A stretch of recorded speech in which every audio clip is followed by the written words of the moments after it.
Dear Dad, we made it to Brookmere, and, much as suspected, the kingdom is in ruins and overrun with foul beasts. We've kept to our mission as scouts, but it has been hard. Many of the men are eager to fight, and I don't blame them.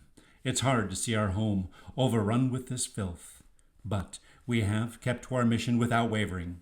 Last night, however, we came upon some orcs, and we believe they're guarding something. After much discussion, the majority of the party agrees. Sometimes scouting requires action. Dad, I believe that time is now. It's with courage and conviction we press on now, for Brookmere and for our King. Your loving and faithful son, Brian.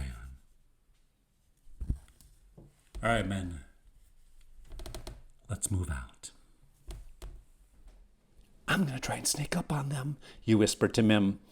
Fools rush in where angels fear to tread, warns Mim glumly. You manage to creep up within 4 paces of the orcs. They're deep in conversation and are not aware of you. While they talk, they share a cheap cigar that fills the corridor with smelly smoke. I don't care, Frokin. I still think we should have been allowed to go to the meeting. We're being punished because we fell asleep at our post last week, says one of the orcs. You're right, Farmer. Sergeant Grunt was pretty angry, or else he'd never have stuck us here in the boondocks. Still, this is a pretty important post. We guard one of the few tunnels that go outside. If any of those elves were brave enough to try and come back, this is the way they'd come. Not that orcs would have any trouble with elves. We all know they're skinny little nothings that can't fight for a hill of beans. Hearing this slur against elves, you become very angry. Skinny little nothings indeed. Can't fight for beans, can we? Take this! You cry. Leaping forward, you attack Frokin. You land a lucky blow, and the orc falls dead at your feet. Oh boy. Farber turns, looks at you, then down at its slain friend. Its lips pull back in a snarl of hate, showing its sharp, yellow teeth. You dare attack an orc? It growls. Come closer, little elf. I'm gonna make hamburger meat out of you. I can't watch, groans Mim. You're in great danger. Gripping your sword, you step back and stand your ground. Your heart is pounding so loud, you're sure the orc can hear it. With one last look at its fallen friend, the orc steps over the body, grinds its cigar out on the palm of its hand, and attacks. The fight is short and fierce. Judging that you're no match for it, the orc fights carelessly. You lunge at the orc and stab it in the chest with your sword. The fatally wounded orc mutters, Who would have thought that I could have been beaten by an elf? You've not escaped injury. Your arm is slashed in several places and bleeds heavily. Taking a clean cloth and medicine from your pouch, you bind your wounds. May I congratulate you, Mim exclaims. Your father would have been so proud of you. I suggest that you prop the dead orcs up so that they appear to be sleeping at their posts again. You agree with Mim, and overcome your dislike for orcs, dead or alive. Arrange them as suggested. You hurry down the corridor, looking from side to side for danger. The passage winds on. It seems to be in much better condition than the rooms you have traveled through up until now. Torches are stuck in metal holders, spaced evenly on the walls. You worry about meeting monsters in the lighted hallway, but meet no one. All the rooms off the corridor look empty. You open one door and discover a treasure storeroom. In it you see many of the fine works of art that belong to your father, but there are also treasures you don't recognize. Oh, marvelous! They didn't destroy Flabbermot. It was always one of my favorites. Such colors, such composition. Divine, sighs Mim. You look around, but all you can see is a painting of an old elf wearing royal robes and a crown. Oh, him. That's my grandfather. He was nice. I remember him well. No, not your grandfather. I was speaking of the glorious Flabbermot he's wearing. Your attention is drawn to the painting, and you notice that an amulet hangs from your grandfather's neck. He never went anywhere without it. He always said that the Flabbermot was his trusted friend and adviser. Maybe you should do the same. I never knew what happened to my grandfather. Do you? I believe he and Flabbermont disappeared in the campaign of 76 against York hordes, says Mim, knowingly. Obviously, the Flabbermont didn't help my grandfather much. If all you can do is hang around someone's neck and talk, that isn't much help, is it?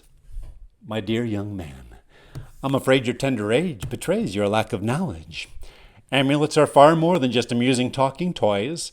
I have at my command some valuable spells, including a powerful sleep spell that just might serve us well, although I pray we have no use for them.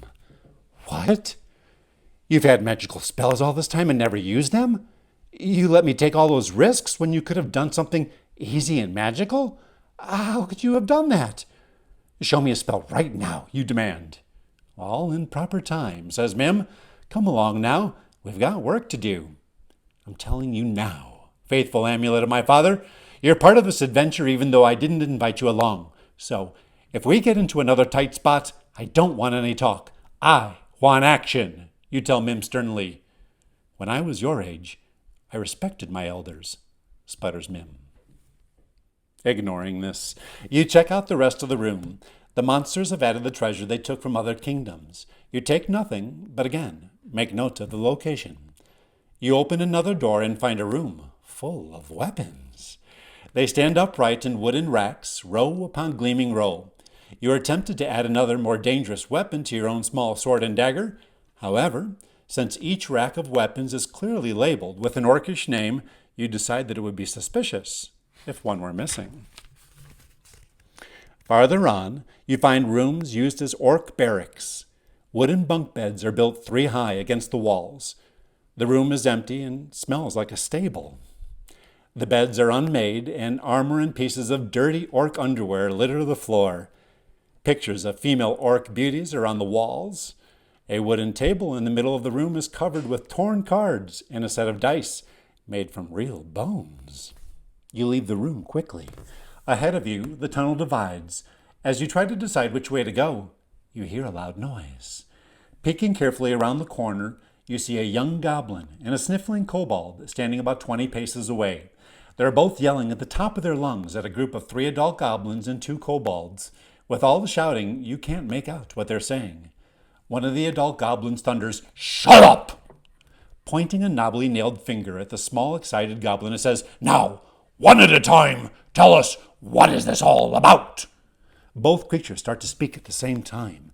An angry goblin yells, "Be quiet!" Taking the young goblin by its ear, it pulls it forward. "Speak up, Karsh, and this had better be good. We're late for the meeting because of you." Karsh tries to pull away from the painful tug on its ear, but it does not succeed.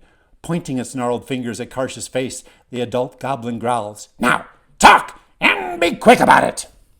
Well, now, isn't that funny? All we're asking of Mim is to shut up and start acting.